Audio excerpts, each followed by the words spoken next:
नमस्कार, मैं निकिता और आप देख रहे हैं सी न्यूज भारत। वक्त हो चुका है न्यूज आवर का।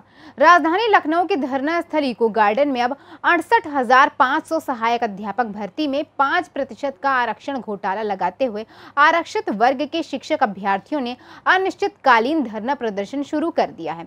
वर्ष 2018 की शिक्षक भर्ती में आरक्षण घोटाला का आरोप लगाते हुए शिक्षक अभ्यर्थियों ने समूचे सिस्टम पर सवाल खड़े किए हैं।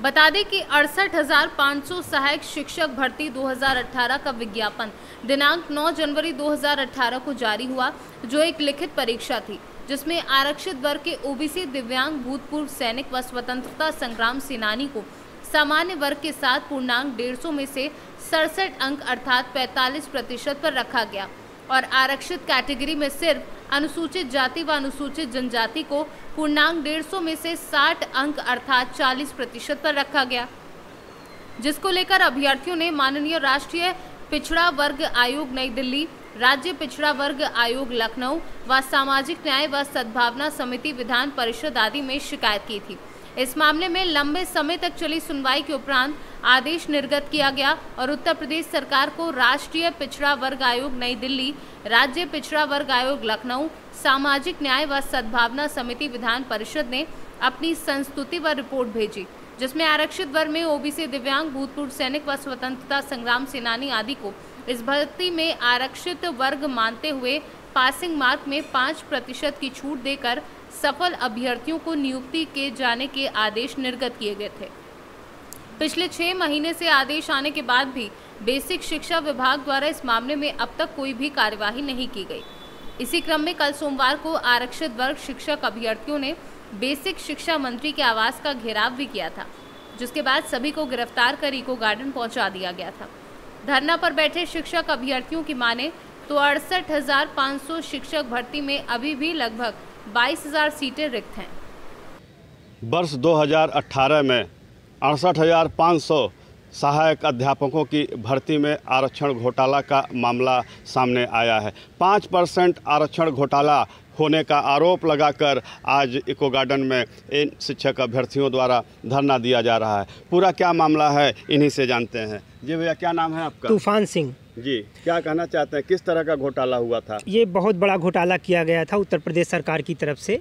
आपको बता दें कि 68,500 सहायक शिक्षक भर्ती का विज्ञापन जनवरी 2018 में जारी किया गया और उस विज्ञापन में जो उत्तीर्णांक निर्धारित किया गया था कि जो व्यक्ति कितना नंबर पाने के बाद उत्तीर्ण घोषित होगा, उसमें आरक्षित वर्ग की जो 4 कैटेगरियां होती हैं, ओबीसी, दिव्यांग, भूतपूर्व सैनिक और स्वतंत्रता संग्राम सेनानी, इनको सामान्य वर्ग के बराबर रख के उत्तीर्ण कराया गया था, जबकि एससी व एसटी को आरक्षित कैटेगरी माना गया था। ओबीसी वर्ग को आरक्षित कैटेगरी माना ही नहीं गया। जो उत्तीर्णांक लगाया गया 45% उत्तीर्णांक अर्थात पूर्णांक 150 में से 67 अंक पर ही उत्तीर्ण घोषित किया गया, जबकि हम लोग आरक्षित वर्ग से आते हैं। आरक्षित वर्ग का जो उत्तीर्णांक है वह होना चाहिए 40% अर्थात 60 अंकों पर।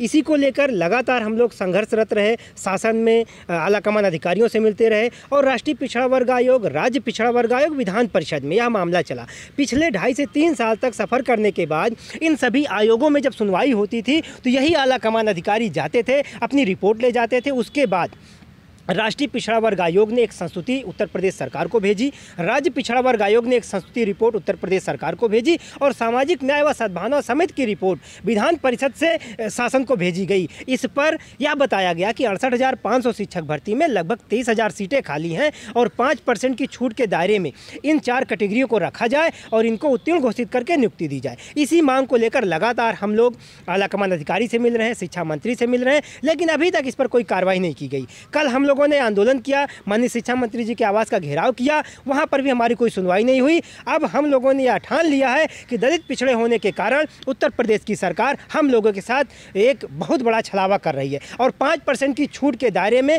50,000 अभ्यर्थियों को नुकसान झेलना पड़ा है। लगभग 50,000 अभ्यर्थी प्रभावित हैं 5% का घोटाला होने की वजह से। एक लंबा समय हो गया है, वर्ष 2018 से आज तक का।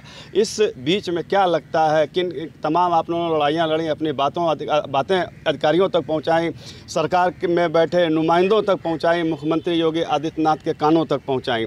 अब इस धरने का क्या औचित्य, क्या लगता है न्याय मिलेगा? जी, न्याय इसलिए मिलेगा कि एक 68,500 एक ऐसी इकलौती भर्ती थी जिसमें आरक्षण का एक घोटाला किया गया, 5% छूट ना दी गई। लेकिन इस भर्ती में अभी तक लड़के उत्तीर्ण हो रहे हैं और उनकी प्रक्रिया कंटिन्यू चल रही है।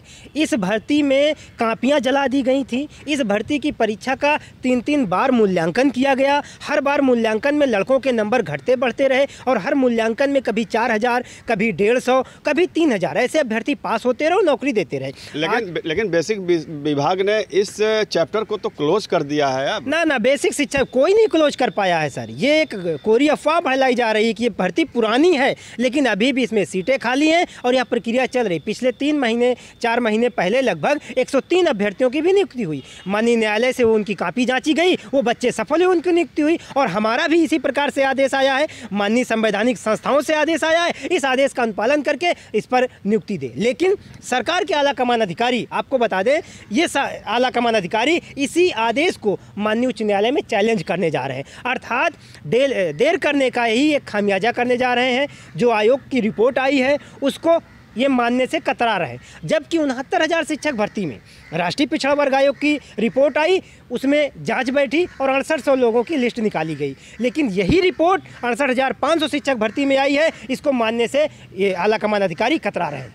जबकि राष्ट्रीय पिछड़ा वर्ग आयोग सरकार की संवैधानिक संस्था है और उस रिपोर्ट को मानने से इनकार करना, ये तो आयोग के आदेश की अवहेलना ही होगी। ये आयोग के आदेश की अवहेलना है, ओबीसी वर्ग की अवहेलना है, एक प्रकार से घोर बेइज्जती करना है। माननीय प्रधानमंत्री नरेंद्र मोदी जी ने इस आयोग का गठन किया, इस पर संवैधानिक दर्जा प्राप्त किया और पूरे चुनाव प्रचार में कहीं भी रैलियां होती थी या जो है जोर जोर से बताते कि हमने राष्ट्रीय पिछड़ा वर्ग आयोग को संवैधानिक दर्जा दिया है, अगर दलित पिछड़ों के साथ कोई अन्याय होगा तो वहां से इनकी सुनवाई की जा सके। इसी प्रकार से राज्य पिछड़ा वर्ग आयोग उत्तर प्रदेश में है, वहां से आदेश आया। लेकिन सत्ता में बैठे लोग और ये आला कमान अधिकारी दलित पिछड़ों से न जाने कितनी नफरत करते हैं कि उनकी एक भी न्यायिक प्रक्रिया को करने से कतरा रहे हैं। फिलहाल अब आप लोग आंदोलन की राह पर उतर ही पड़े हैं, तो अब अगला कदम क्या होगा? अगला कदम हमारा आंदोलन ही होगा। लगातार धरना जारी रहेगा और बीच बीच में हर एक दरवाजे को खटखटाते रहेंगे। जो दरवाज़ा हमारे लिए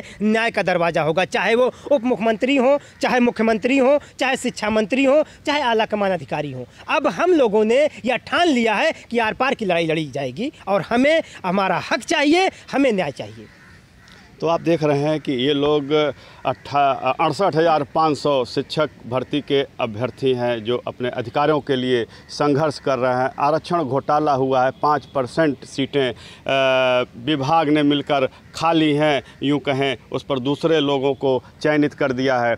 अब यह मामला तूल पकड़ लिया है। कल इन लोगों ने बेसिक शिक्षा मंत्री के आवास का घेराव किया था, जिसके बाद वहाँ से गिरफ्तार कर इन लोगों को इको गार्डन लाया गया है और यहाँ इको गार्डन में ये लोग अनिश्चितकालीन धरना पर बैठ गए हैं। इनके तेवर अब सख्त होते जा रहे हैं। आने वाले समय में इन लोगों का रुख बड़ा कड़ा हो सकता है, सड़कों पर उतरने को बाध्य हो सकते हैं। सी न्यूज़ से उमेश विश्वकर्मा। फिलहाल के लिए इस खबर में बस इतना ही। देश और दुनिया की तमाम खबरों के लिए देखते रहिए सी न्यूज़ भारत।